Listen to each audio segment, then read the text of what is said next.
안녕하세요, 락교입니다. 오늘은 서울 강서구 화곡동에 있는 다가구 주택 경매 물건 하나 보도록 하겠습니다.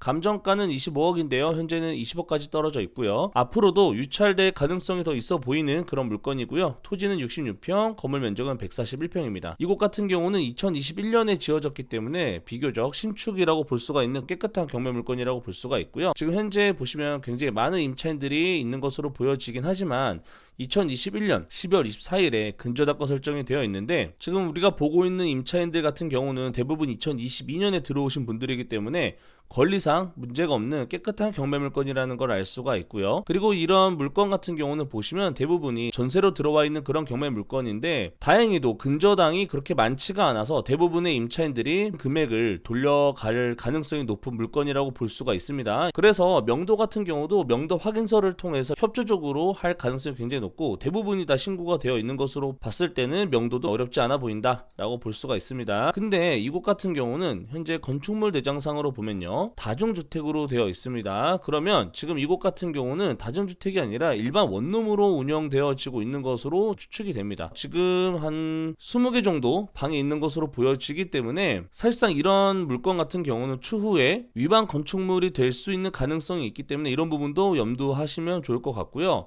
그리고 무엇보다 서울 같은 경우는 방공제가 5,500만 원 들어갑니다. 지금 다중주택이라 한다 하더라도 만약에 원룸으로 이 물건을 평가를 해서 대출이 나온다고 한다면 감정가의 60% 방공제 또는 낙찰가의 80%더 낮은 걸 봤을 때 20억 기준으로 대출이 거의 안 나오죠. 방이 20개면 한 방당 5,500만 원씩 한번 계산을 해보시면 대출금에서 11억이 공제를 하고 남은 금액이 대출이 나오니까 대출이 거의 안 나올 가능성이 높다.